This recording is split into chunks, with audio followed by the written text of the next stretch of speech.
Blog আপনাদের সাথে share করছি। হ্যালো গাইস, আসসালামু আলাইকুম সবাই কেমন আছেন? আশা করি সবাই ভালো আছেন। ব্লগ না একটি রেসিপি। এখানে ইতিমধ্যে আমার মা ড্রাগন ফল কাটছে। এটা কিন্তু কোনো রেসিপি না, আসলে ভিডিওটা সুন্দর করার জন্য দিয়েছে আর কি। সবাই তো দেয়, তাই না? হ্যাঁ, ভিডিও সুন্দর করার জন্য।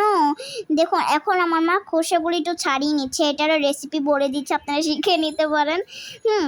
হলো ড্রাগন ফল স্পেশাল রেসিপি গাইস। এখন আমার মা এটা একটু সুন্দর করে কেটে নেবে। ড্রাগন ফল খাওয়া থেকে কাটতে বেশি ভালো লাগে আমার।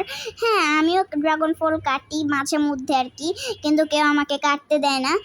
হ্যাঁ, বলে যে সারাদিন হাতে ছুরি ঢুকবে, হাতে সুই ঢুকবে, হাতে এই সেই ঢুকবে। আচ্ছা, যাই হোক, দেখুন এখন আমার মা একটু পাতিলে তেল দিয়ে লবণ দিয়ে দিয়েছে। লবণ দেওয়ার পরে এখন আমার মা মাছ ভাজি করবে। কি মাছ? ও হ্যাঁ, সরি, প্রথম ভুলে গিয়েছে, লবণ দিইনি, আটটা দিয়েছিল যাতে কড়াইতে মাছ না লেগে যায়। গাইস, মাছটার নাম আপনারা কমেন্ট করে জানাবেন। হ্যাঁ, এটা মাছ পুরা হার্ট শেপের মতো ভাই। মাছের কি আবার কোনো অংশ আছে নাকি? ভালো, আচ্ছা যাই হোক, ওগুলো পরে দেখছি। আমরা একটু রেসিপির দিকে খেয়াল দিই। এখন দেখুন একটু ভাজো হয়ে গিয়ে এসেছে। হ্যাঁ, দেখুন মাছগুলো খুব অ্যামেজিং লাগছে আমার কাছে। মাছ খেতে অতটা ভালো লাগে না, কিন্তু এত ভিডিওতে বলেছি শুধু আকর্ষণীয় যেন হয়। সিক্রেট বলে দিলাম।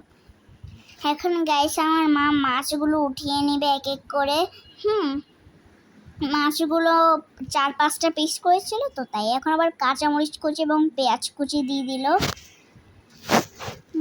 হ্যাঁ, দুইটা একসাথে দিলেই আর কি ভালো, আপনারা চাইলে আলাদাও দিতে পারেন। এখন দিয়ে দিব হলো রসুন বাটা।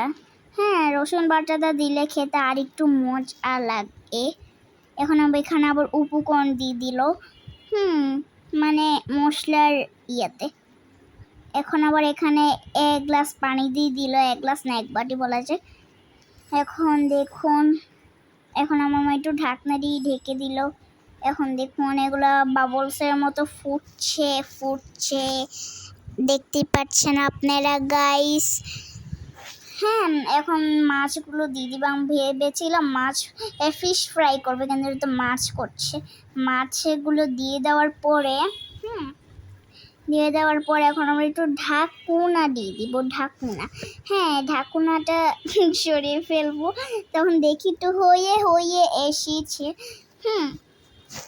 এখন গাইস আমরা কিন্তু এখন উঠিয়ে ফেলছি না, আর একটু কিছু দেওয়া লাগবে আমার মনে হচ্ছে। না দেওয়া লাগলে ভালোই, মাছটা তাড়াতাড়ি হয়ে যাবে। অ্যান্ড গাইস দেখুন আমাদের মাছটা হয়ে এসেছে। আজকের ব্লগ এখানে, সবাই ভালো থাকবেন, সুস্থ থাকবেন। আজকে এখানে বিদায় নিচ্ছি। আল্লাহ হাফেজ।